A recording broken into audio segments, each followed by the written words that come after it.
a la telecapacitación titulada Neumonía atípica y viral, dirigida por el doctor Jorge Chung Chin, médico asistente del Servicio de Neumología.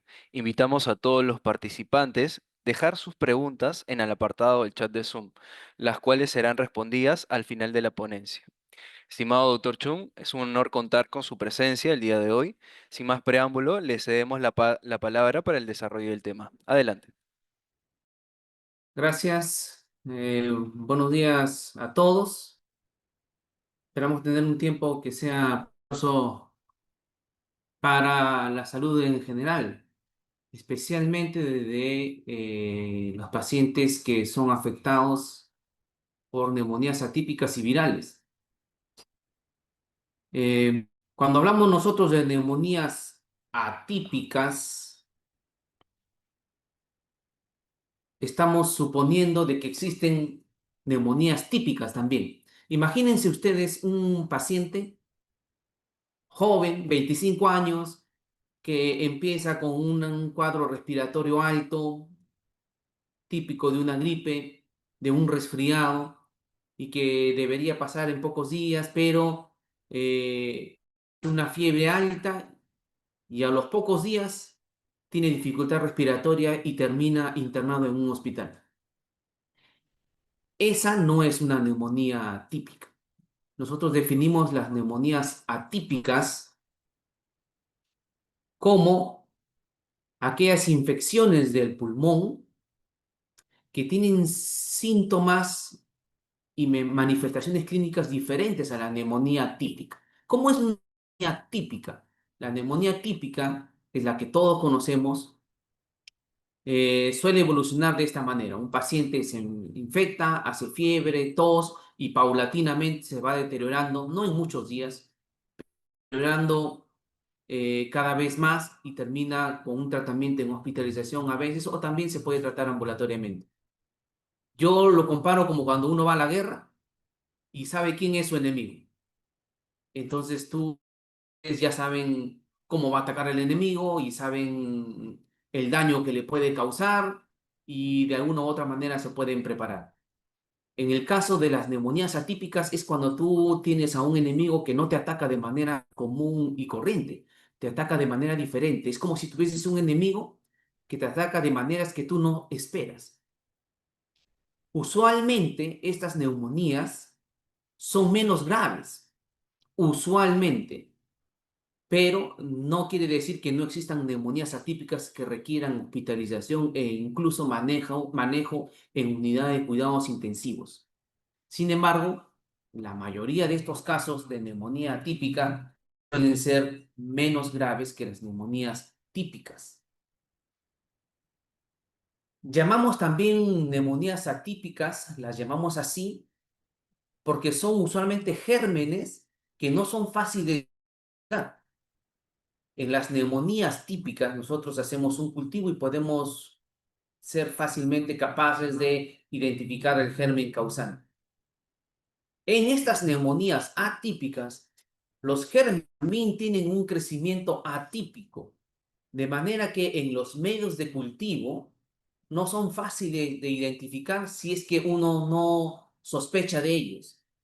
Los principales gérmenes son el micoplasma, la Cnidia, la moraxela y la legionela.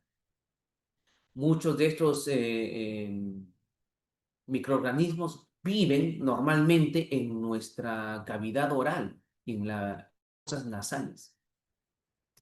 De allí que existe la posibilidad de que el contagio sea un contagio desde el propio paciente, que se aspire sus propias secreciones y se produzca esta neumonía atípica. Dependiendo de las regiones y de las series, a veces el más frecuente es el micoplasma, a veces más frecuente es la clamidia. Nosotros aquí en Lima tenemos neumonías atípicas por micoplasma y por clamidia principalmente.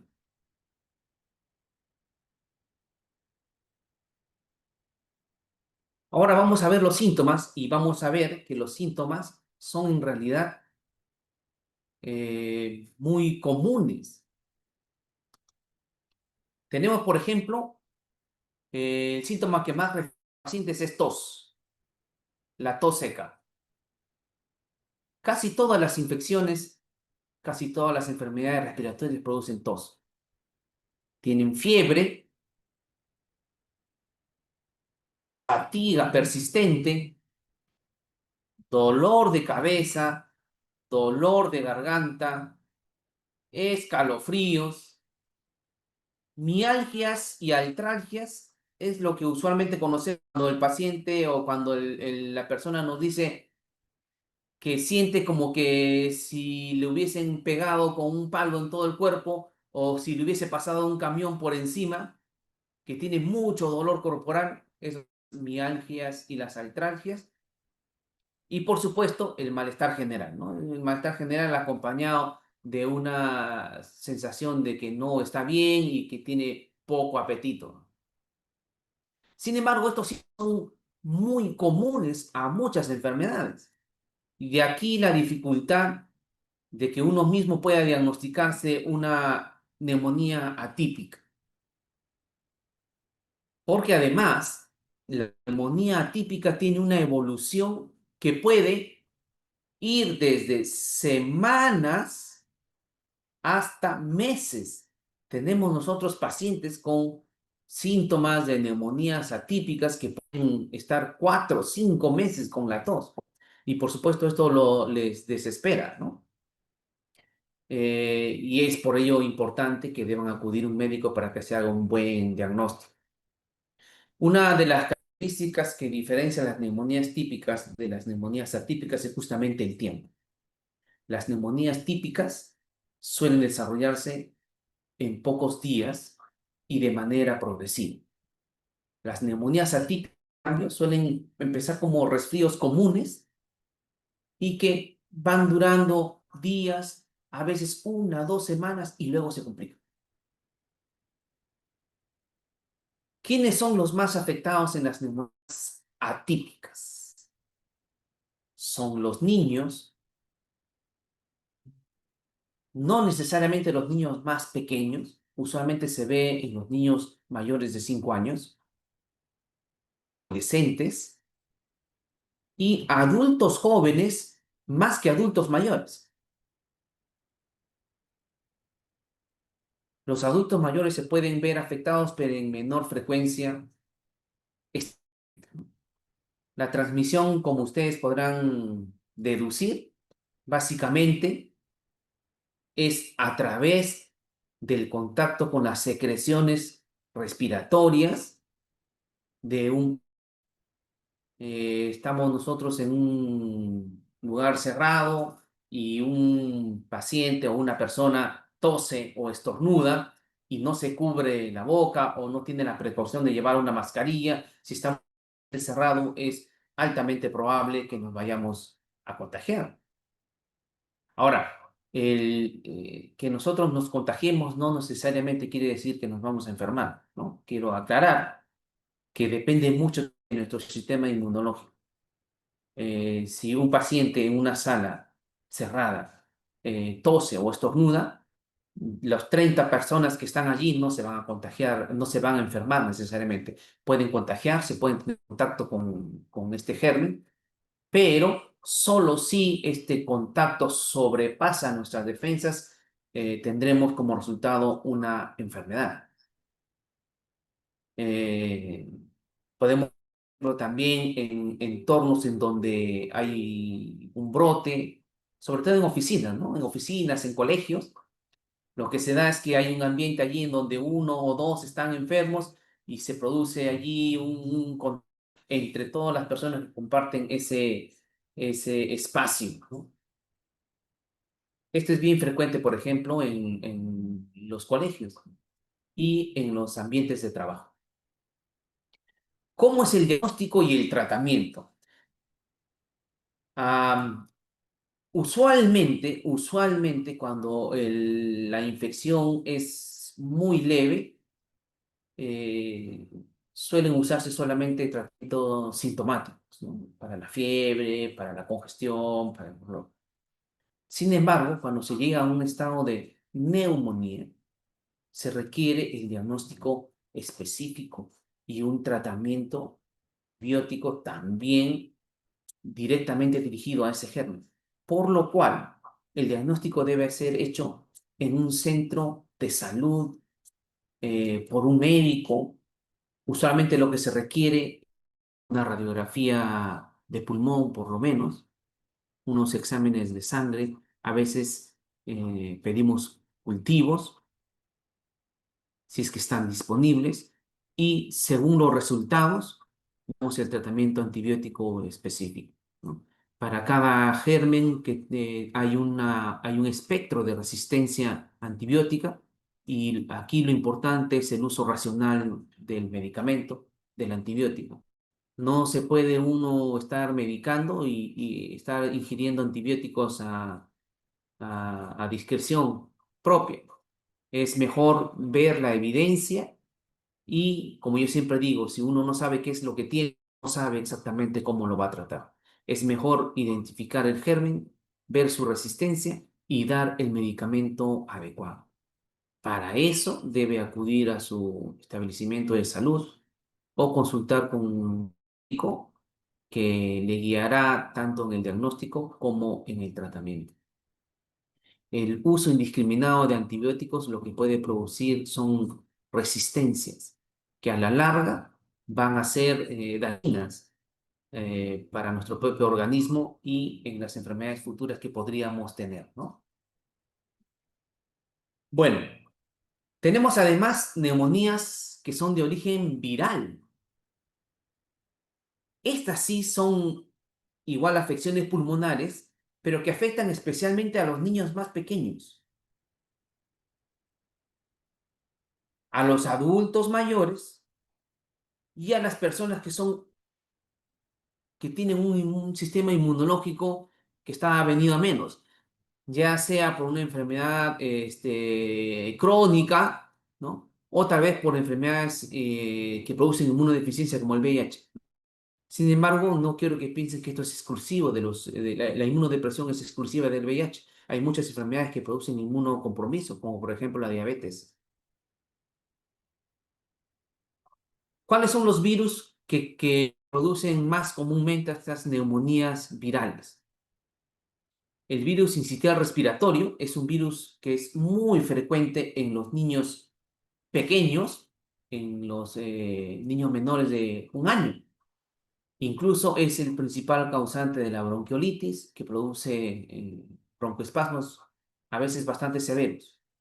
Influenza, el virus de la influenza especialmente es importante porque el virus de la influenza abre la puerta a otras infecciones. El paciente que se enferma con influenza no solamente padece de influenza, sino que con el tiempo, en ese mismo enfermedad puede adquirir otros gérmenes, porque la influenza le abre a otros gérmenes, entre ellos bacterias. Para influenza, adenovirus. Adenovirus es un virus bastante frecuente en nuestro medio.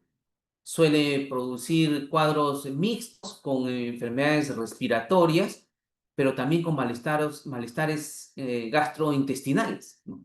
El paciente puede referir dolor abdominal y a veces diarrea. El coronavirus es un virus que ustedes ya conocen, bueno, los conocemos todos porque es el virus causante de la pandemia, el COVID-19, que produce también neumonías virales. De hecho, el mayor peligro de este coronavirus es realmente la neumonía que produce y las secuelas que deja también. Otros virus, otros virus son importantes, pero son menos frecuentes, ¿no? Tenemos, por ejemplo, el virus del sarampión.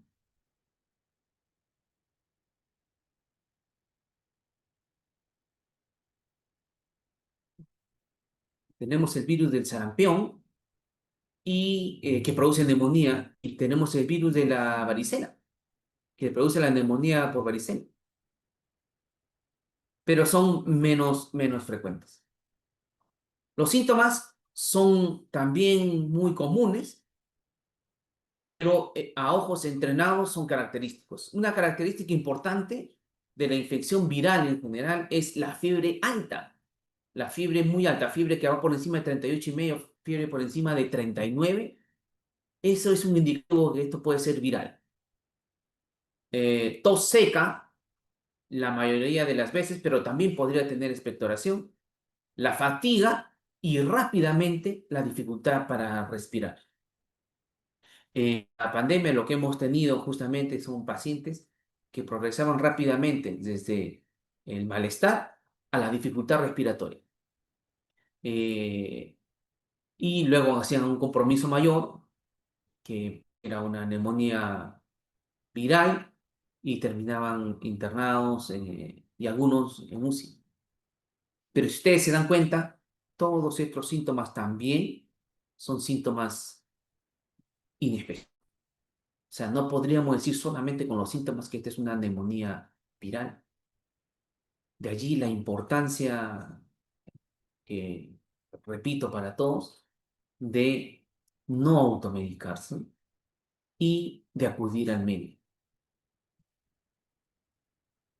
Los grupos de riesgo principalmente son los niños prematuros, porque tienen un sistema inmunológico aún no maduro. Además, por su condición de prematuridad y su bajo peso, les hace, digamos, víctimas de los gérmenes, ¿no? En general. Algunos niños que tengan problemas pulmonares, cardíacos, ¿no? Gente que, por ejemplo, padece asma o padece otro tipo de enfermedades, son, digamos, un grupo de riesgo.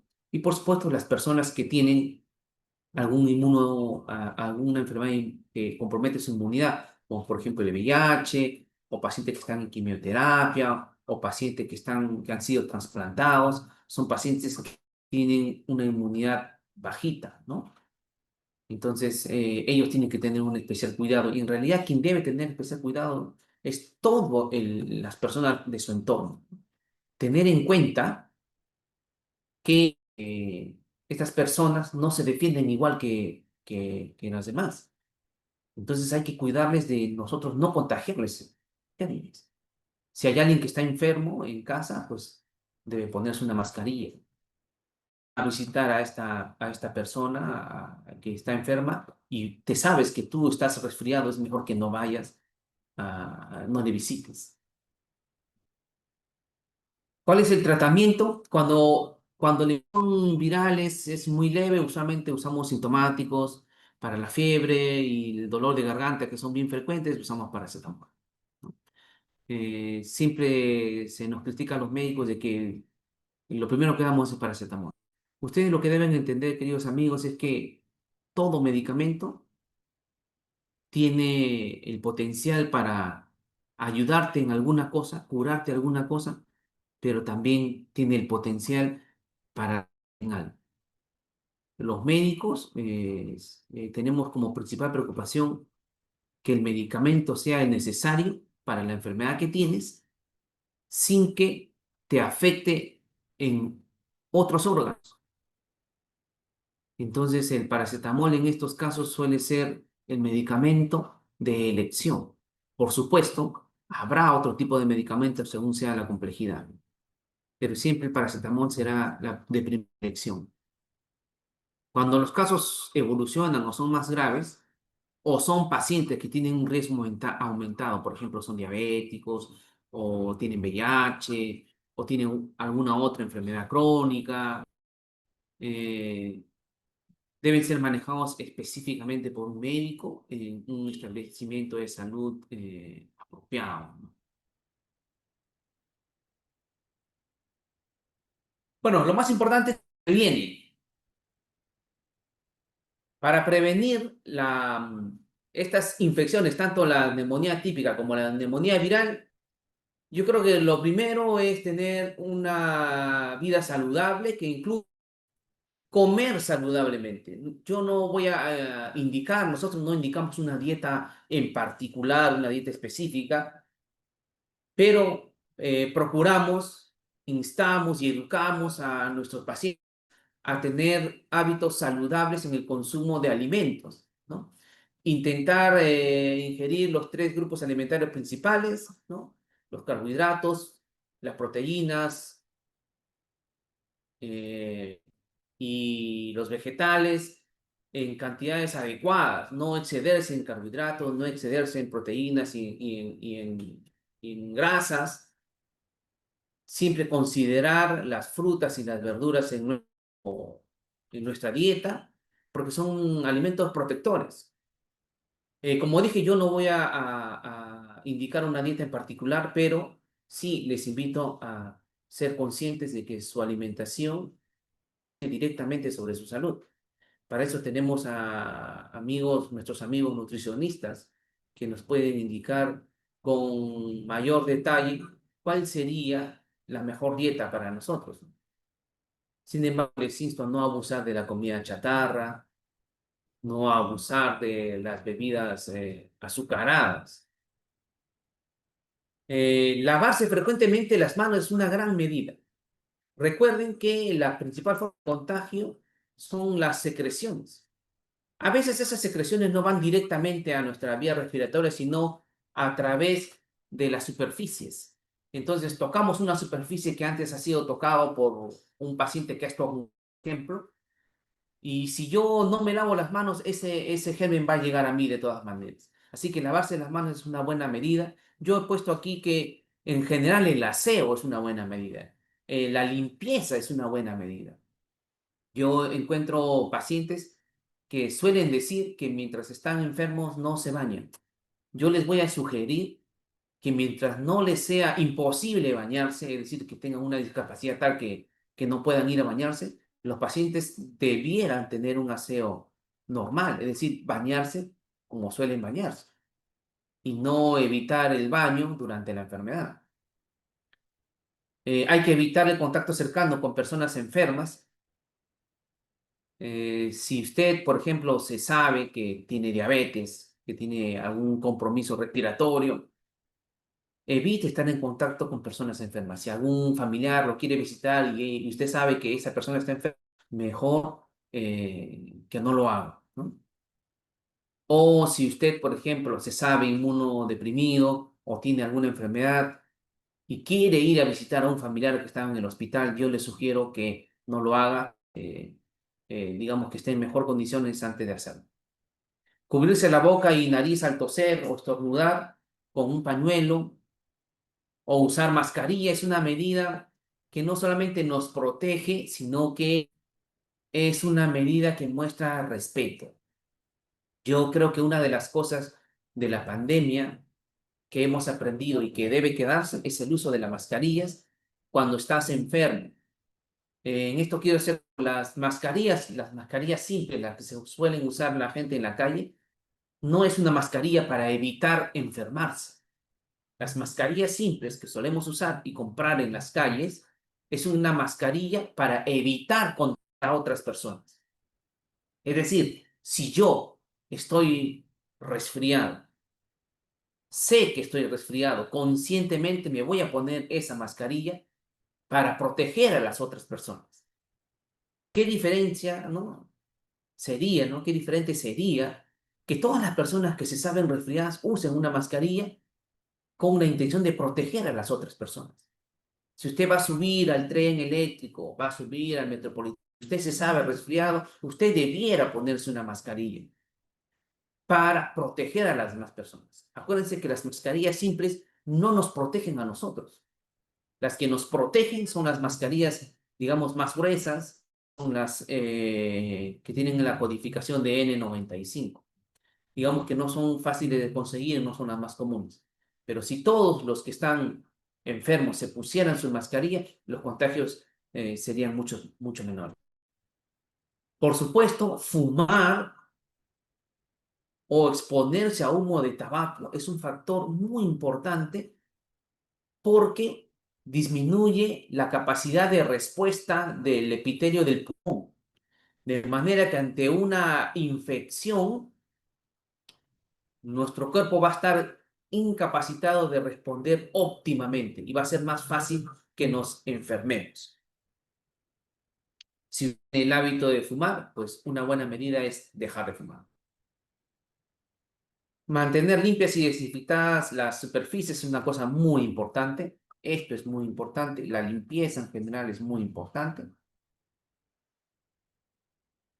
Eh, lo otro que sugerimos siempre es vacunación. Hay que vacunarse. El Estado promueve campañas de vacunación y promueve programas de vacunación. Yo sé que hay muchos temores acerca de las vacunas y sus efectos adversos, pero la gran mayoría de esos temores son infundados. En caso, si usted tiene una duda, un temor particular, acuda a su médico y que su médico le explique de manera que usted pueda hasta tener claro si puede o no puede vacunarse. La vacuna de influenza es disponible todos los años y debe vacunarse cada año. El control adecuado de enfermedades crónicas, esta también es importante. Si usted se sabe enfermo, usted tiene que hacer siempre es acudir a su médico tratante. Si usted es diabético, al endocrinólogo, si usted es asmático, al neumólogo, o si tiene enfermedades cardiovasculares, al cardiólogo, para que le mantenga controlado y le mantenga a condiciones. Por supuesto, ya lo he mencionado, evitar el contacto en espacios cerrados y con el uso de mascarillas. La recomendación importante además es hacer ejercicio, en el sentido de que esté siempre activo. Lo que hemos encontrado y lo que se ve en las diferentes series es que las personas más sedentarias, personas más inactivas son las que más se enferman. Y a veces, sobre todo los adultos mayores, tienen la tendencia a quedarse en su cama y querer estar echados. Y a veces nosotros que tenemos familiares adultos mayores, eh, eh, preferimos que estén echados en sus camas pensando que así van a estar más seguros. Nada más lejos de la realidad. Lo mejor para un adulto mayor es estar activo. No estar echado. En realidad la posición de estar echado es una posición que facilita más bien la colonización y las infecciones. Lo mejor para el adulto mayor es caminar. Tal vez no hacer un ejercicio como un deportista, algo extenuante, no, sino caminar, hacer caminata. Y la mejor posición para descansar no es la posición echada, es la posición sentada. Y esto se aplica también en realidad a todos los grupos etarios, ¿no? Yo creo que uno de los grandes males de esta sociedad actual es el sedentarismo, ¿no? Porque todo lo podemos hacer sentados, todo lo podemos hacer desde una computadora y eso nos hace daño. Por supuesto, una recomendación importante es visite a su médico. Yo siempre sugiero que visite a su médico una vez al año si es que usted no está evidentemente enfermo. Por supuesto que si tiene alguna enfermedad, lo visitará según la programación de sus citas o según cómo vaya evolucionando en su enfermedad. Pero visita a su médico. El médico no está solamente para hacer recetas, también está para guiarle y para enseñarle a tener una vida saludable, a prevenir enfermedades y a prevenir problemas de salud que luego pueden causarle muchos dolores de cabeza, porque muchos de ellos son irreversibles, son incurables, ¿no? Y son discapacitantes para muchas personas, ¿no?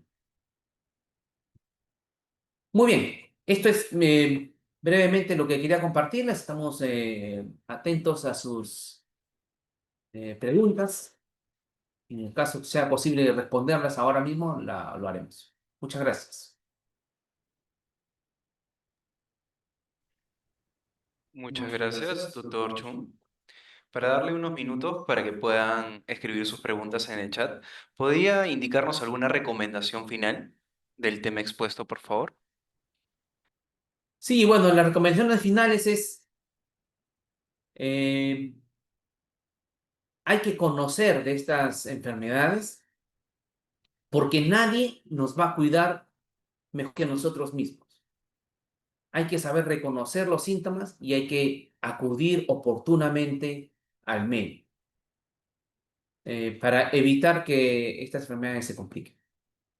Estas enfermedades, estas enfermedades que he descrito, todas son curables. Así que si ustedes o sus familiares acuden a tiempo al establecimiento de salud, la probabilidad de cura es muy alta. Muchas gracias y felicitaciones, doctor Chung. Al ver que no hay dudas y entendemos que el tema ha sido abordado con claridad, agradecemos también a todos los participantes que se han conectado el día de hoy. Los invitamos a suscribirse a nuestro canal de YouTube, donde podrán volver a ver esta telecapacitación y tele-IEC. Nos encuentran como Hospital Nacional Arzobispo Loaiza.